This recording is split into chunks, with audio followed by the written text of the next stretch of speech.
look! Look where we're fucking at again. Right? I know. It's time to get some of Hasao's sweet, precious chocolate. It's been so goddamn long since I've done this shit. I guess I have absenteeism! Okay. Oh, where the fuck were we? I don't even remember. Anyway. But she seems fine talking to you, and with me, a bit. It's a little more complex than that. I imagine that the first thing most people ask about is her scars, and what happened. She rarely talks about it with me, but I can tell that she doesn't like to remember whatever happened back then. Leaving class and running away from discussions is her preemptive strike, if you will. Huh. So then, how does that explain her talking to me? You said it yourself yesterday at breakfast. You tried to ignore her scars. Once she saw that you were going to ask about that, she opened herself up to you. I guess you're right. After all, if someone has a very apparent and obviously debilitating deformity, it's best to completely ignore it and treat them like they're normal. I wouldn't worry about that. I'm sure you'll come to know her as well as I do soon enough. I welcome the prospect of having a new friend, and the two of you have such similar interests. This sounds like the music that they play at the end of a Japanese comedy, when the main hero is sitting on a park bench staring at the sky and realizing just how pointless all of his efforts were. Well, I hardly count reading as a team sport. It is good to have some company, though. That's my point. Hanako is still an average person at heart. Extremely average. No unique qualities or characteristics. In fact, she's kind of dull and not fun. Huh. I see. You know, I think, to be honest, both of you still confuse me a little bit. That's only natural, Hisao. We've only known each other for a little while. It's unreasonable to expect you to understand us, and we just can't understand you. But that is half the fun of becoming friends, isn't it? Yeah. Sure. Although, I suppose there is the matter of us being opposite genders. Men and women do seem to confuse each other quite often. She says this with a light-hearted giggle, finding amusement at the odd little details of life while I find amusement with her huge jumblies. I hope you don't mind, but I'm about to go start eating. No, go ahead. I think I'll eat some food here, too. I've got some books that I want to eat, and, you know, at the library before classes start, so bye. You probably find Hanako there as well, and if you do see her, could you tell her to stop by my room later tonight? I'd like to talk to her. You're not coming? Get it? Because this game is pornographic. Unfortunately, I have class representatives meeting later, so I'll be gone as soon as I finish my lunch. Okay then. If I don't see her at the library, then I'll tell her in class. And I'm sure she'll be back after lunch. We fall silent as we start to eat, and I take a second to reflect on our conversation. See, the thing, though, is Lily has never taken a second to reflect on anything because she doesn't understand the concept of reflections. I've always thought that Hanako's shyness was simply due to her being self-conscious about her scars. But that is a pretty superficial way of looking at her. Just when I thought I was able to go through the fog of Lily and Hanako, I realized that I'm more lost than when I started. Lily quickly finishes her lunch, acutely aware of her meeting. I don't blame her. Shizune is most likely going to be there, and I doubt she wants to give her the satisfaction of another argument, which is literally the funniest thing ever, because one of them flails their hands and the other one just babbles, and neither of them are getting anywhere. I must be off. Same time tomorrow? Same time, same channel. I'd better head off too. I don't want to risk being late. With that, Lily teleports and hovers out of the room like a fucking spectral vision. I turn my back on Lily and head in the opposite directions. For some reason, I find myself hoping she doesn't get into another fight with Shizune. After all, this Attack on Titan-style monster in the back here probably has something to do with it. As much as I like Lily, Shizune, Misha, and pretty much everyone else at this school, because somehow I can become a love interest for all of them, they've been pretty instrumental in helping me adjust, even if half our conversations are thinly veiled recruitment attempts. Then again, I barely know either of them. Maybe they were previously leaders of some kind of secret society. Maybe their love for each other drove them apart. Man, I need to stop reading cheap fiction. It's rotting my brain! Either that or I've got to move from Kenji and his bad influence. Mandark's head. And then the sky started rating Mandark's head. And you know what? Okay, you know what? Side note. What's funny, if you remember that episode, that kid, I think, has the same birthday and name as me. I haven't seen that shit in forever, but I remember as a kid thinking that was the coolest thing ever. I'm not sure, though. It's sad that I can't remember what that episode of Dexter's Lab was like. I slide my books down the return chute and they crash into a cart with a pleasant thud. Ah! Yuko, however, doesn't seem as impressed as I. Hisao, you scared me. Oh, sorry, I thought, be used to it by now, or is the literacy level here so low that nobody comes to borrow books? Huh? No, I think that everyone here can read just fine. Yeah, never mind. There are battles that you can never win. Trying to explain jokes to her is one of them. My dad taught me the hard way that you should never capitalize Fuck, what are those called? A pronoun. Wait, that's not a pronoun. You got nice glasses. Say, Yuko.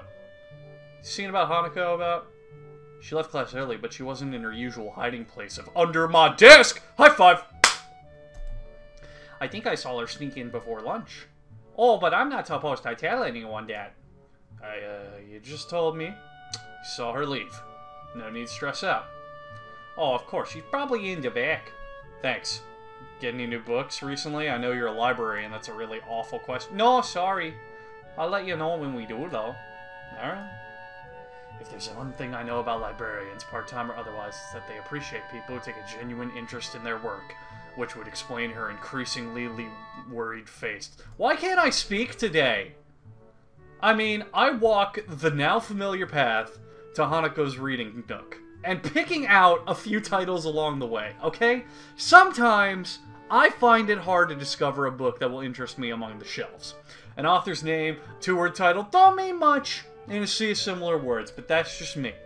And for that reason, I sometimes reread books that I read in the past.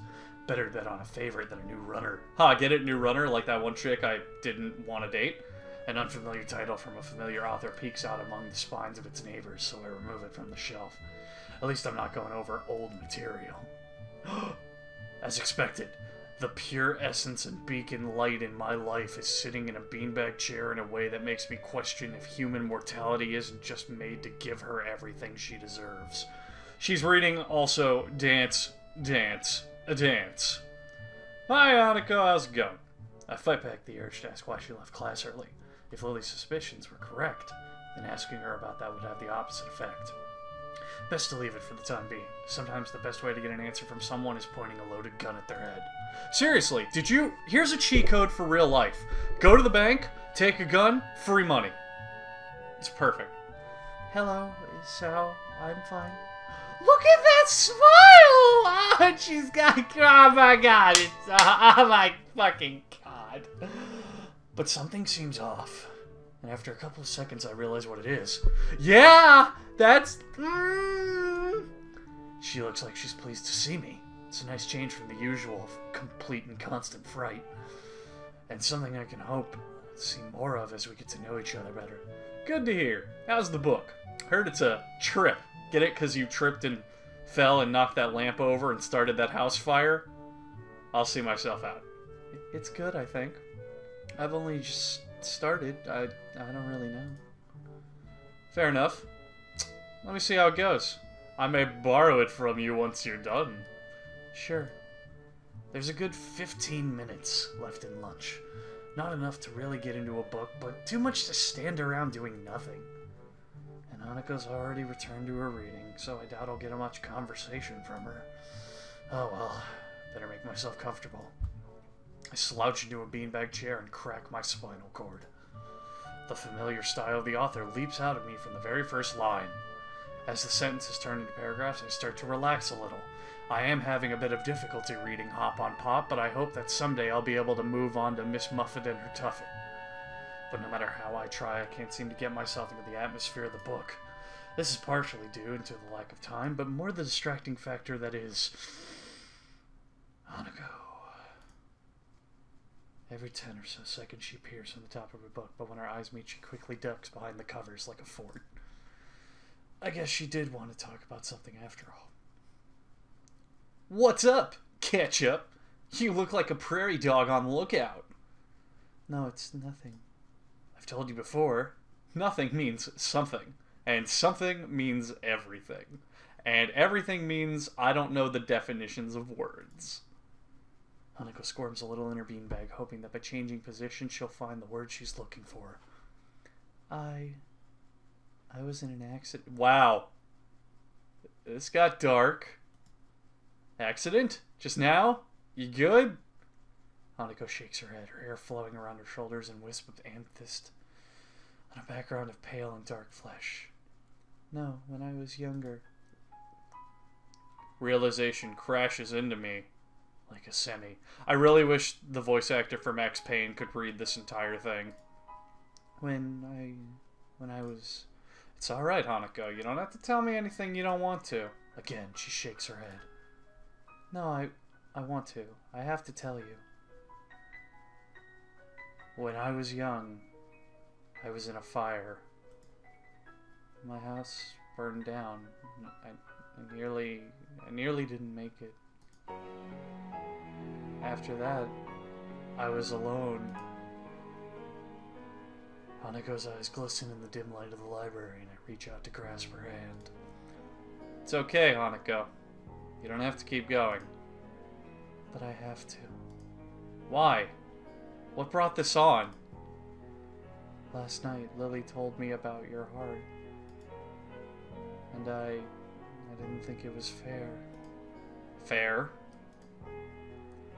That you knew about you, but you didn't know about me. I squeeze Hanako's tits a little. Don't be shy, or silly. But yes, I have a heart condition. I'm in love! I lean a little closer to Hanako. What I didn't tell Lily is that my first attack happened when a girl confessed to me. I smile a little to break the tension. Really? Really. I haven't talked to that bitch though, so I guess it's all over. I know it's all over. There's no other way to interpret what happened the last time I saw her. In some ways, not having heard from her again has helped me to move on from that period of my life. So now, we both know a little more about each other, but you don't have to talk about the things you don't want to. In fact, I feel a little bad even thinking about the whole incident. I can almost smell the hospital's disinfectant burning the back of my sinuses again. I imagine Hanako's going through the same thing now. When I was in the hospital, I went to the burn ward once, and only once. I was bored, so I went for a walk through all the wards. I went through oncology, and I thought I could take it. But when I got back to the burn ward, I turned around and went back to my bed. To think that Hanako would have to spend months in a place like that, smelling nothing but corrupted skin, strong disinfectant, and sterilized air. The really bad cases were kept in isolated pods that no foreign objects could enter. That would have meant no reading. I would have gone insane if I didn't have my books in the hospital. She said she was alone. Did her parents die? I'll have to ask Lily about that. I can't imagine myself saying something dumb unintentionally. Thank you, Issa. I haven't told many people about this. To be honest, I haven't told any people about my circumstances either. And I won't tell anyone either. Deal. My fucking heart!